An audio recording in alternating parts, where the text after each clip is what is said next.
Before the sixth sun, there was already a land full of life and color. The fifth sun said, "Pro," and life flowed out of every corner. Under the hot beams dwelt the cactus and their flowers, the Apache plume, the Jericho rose, white sage, huachocoyoling, chuparosa, dandelion, marigold, and devil's claw. So many more grew under the recurrent blessing of the southern breeze, caressed and watered by the raindrops of the north. We learned to see naturally occurring plants and herbs as weeds or as eyesores to the imposed version of nature that we call a garden. This is how current white supremacist ideology portrays and imagines natives, African people, and their descendants living in colonialist nation states as perpetual foreigners, as weeds ruining the landscape.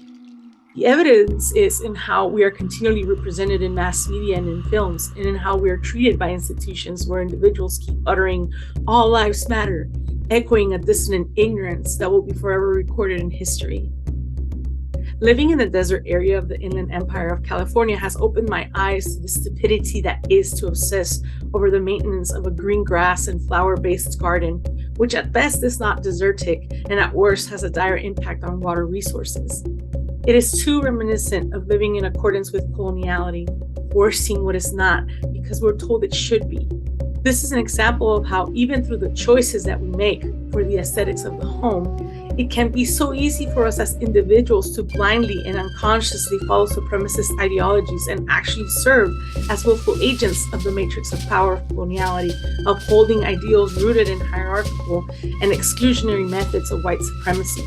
To showcase the forces of coloniality and its counter-resistance through decolonial aestheses, or what Walter Mignolo refers to as the processes of thinking and doing, of sensing and existing beyond the impositions and absurdity of coloniality, Before the Sixth Sun, a Codex for our children, began with the idea of writing a children's book which incorporated audio, tactile, auditory, and AR components that would retell the story of coloniality, the system of ideas and ways of thinking that remains following the invasion, injustices, and issues of indigenous lives and land stewardship through the illusion of the relationship between native medicinal herbs and important settler flowers, represented by roses, which is the national flower of England, although, plot twist, it originates from Central Asia.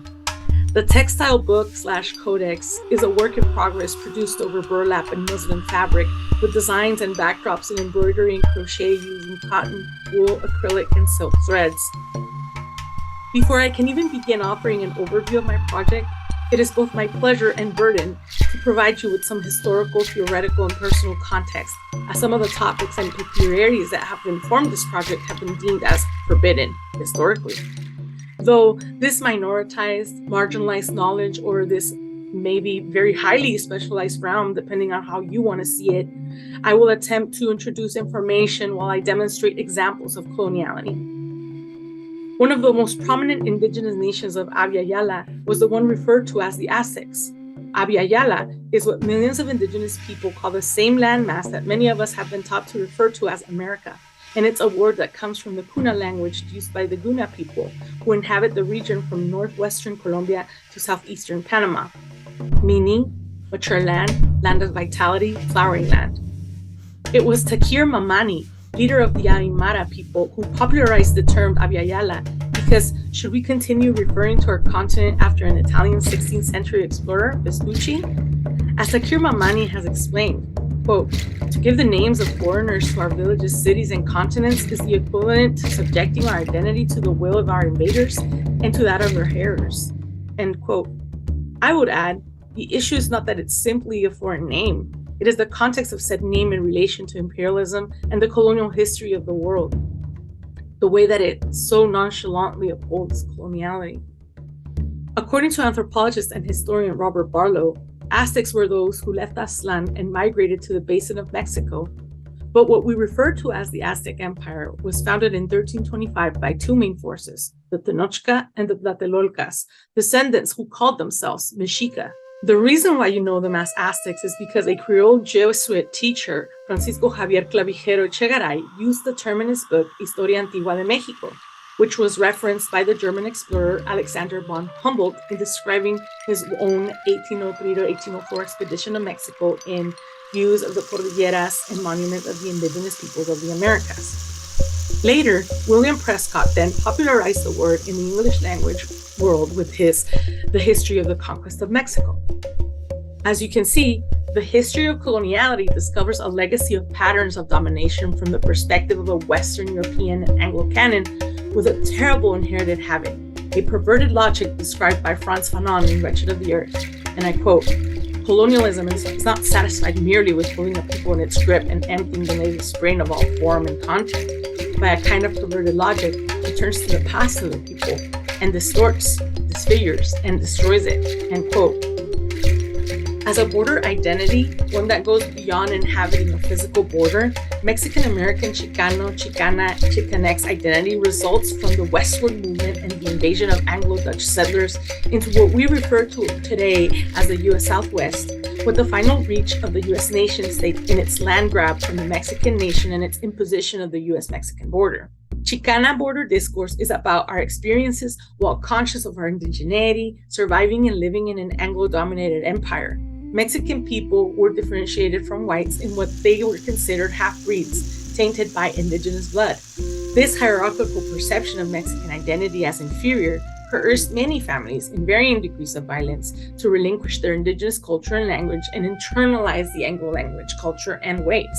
This also happened in Mexico, with white Spanish settlers imposing Spanish language, culture, and ways over indigenous and African peoples. After all, one of the vilest projects of the U.S. westward expansion was encapsulated in the words of Richard Henry Pratt's 1892 speech delivered at the National Conference of Charities and Corrections in Denver. "Kill the Indian in him and save the man." The violent enforcement of assimilation went beyond separating families in the name of civilizing children through torturous practices that murdered thousands of children in boarding schools. Coloniality came in variant doses, and it manifested itself interdimensionally. Mexican people who were born in the lands that suddenly became the United States faced quotidian violence, forced deportings, and lynchings.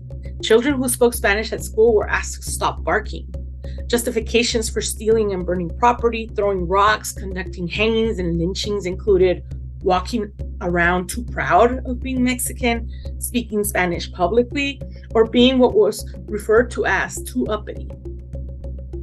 So yeah, doblemente jodidos. Twice theft over. The Chicano, in their consciousness of their history as survivors of the disfigurement and distortions of their indigenous roots, are left with the longing to reconnect with their indigenous self and origins. The Mexica Aztec mythology, being the most prominently studied and recorded, has become the last vestige representative of the culture and identity that were viciously seized from so many of the children of colonization who struggle in their search, embraced also by barrio and cholo culture, as well as academic, theoretical, and philosophical proponents like Gloria and Saldúa. Parallel to the negritude movement of the 1930s to 50s, when Francophone African and Caribbean writers such as Leopold Sédar Senghor from Senegal, Aimé Césaire from Martinique, and Léon Damas from French Guiana, living in Paris, expressed protest in their writing and artistic productions against French colonial rule and assimilation by embracing an Africanity, a cultural identity once lost due to the historical trauma that was experienced intergenerationally. Mexican Americans also had the Chicano movement that burst in the 60s, pushing for a new identification while advocating for social and political empowerment through borrowing mainly from Mexica and other indigenous mythologies of Abya Yala. So Before the Sixth Sun is part of this legacy and is working on the continuous efforts of having our version of history told. And to me, the way it is told, it is equally important, if not more. Before concluding with the details that make this a piece of experimental expanded animation, you must know that Before the Sixth Sun, a codex for our children, is in homage to indigenous codices, which were painted, colorful pictographic books which recorded precious knowledge that came to be forbidden during colonialism and beyond. Only 23 codices survived. Some were burned inside the buildings that kept them, called Amoxcali. Others were burned in piles during acts of faith because they had been painted and created under demonic inspiration. During later colonial times, indigenous people converted to Christianity would then report the existence of codices hiding amongst the people. Later, when the Catholic religious leaders decided they wanted to use knowledge of the local region to indoctrinate them further, they began to commission codices that would include their idolatries and their stories. These new codices were based on the codices kept by wise indigenous knowledge keepers, who would bring the books along to read them and explain them to the Spanish authors, who would then immediately destroy the original documents. The original antique books surviving were all sent as gifts to the kings of Spain, and many are still held as plunder in Europe. We only have 2 of them in Mexico. By the way, in Austria, you have our Quetzalpanecayotl, also known as the headdress of Moctezuma, in the Weltmuseum Wien. With this presentation, I ask its prompt return. And while we're at it, amongst these, I would also like to demand the return of 2 deerskin 15th century Mixtec Codex titled Becker 1 and 2, 1 sculpture of Quetzalcoatl, 1 starved stone piece used for ballgame, 1 representation of Chicomecoatl, 1 green stone mask of Chipetotec, 1 shield which belonged to Aizotl, Moctezuma's predecessor, as well as multiple Mayan funerary pots, Olmec masks and jade figures, Mexica and Zapotec sculptures, among many other unique Mesoamerican objects. But I digress. Before the sixth sun is also alluding to an important aspect of Mexica mythology. We're currently living under the fifth sun, Nahui Olin, or fourth movement. Nahui refers to the previous 4 suns and Olin to a movement. It is foretold that the fifth sun will end in a series of earthquakes, and one specifically large one that will lead to famine and darkness.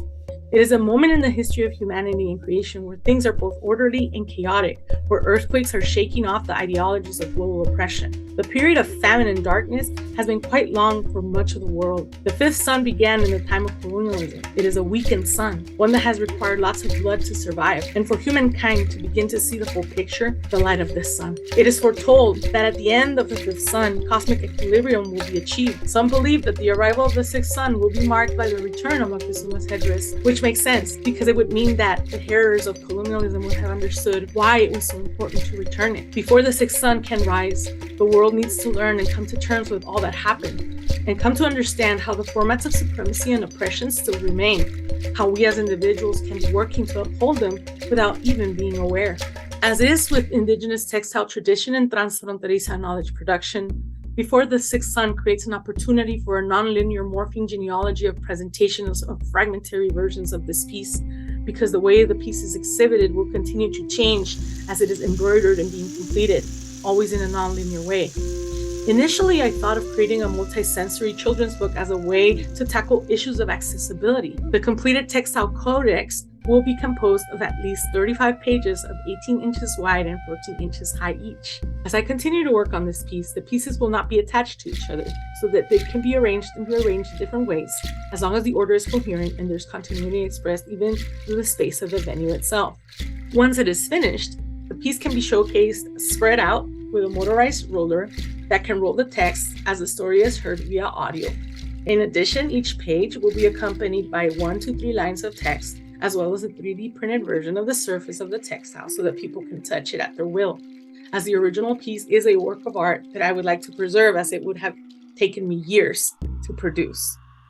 In addition, when a person places a smart device over each of the pages, it will bring augmented reality elements to the story. The herbs and plants come to life with blinking eyes and mouths. For example, the breeze will move through the page, as well as come out and be seen by the person in the environment around them.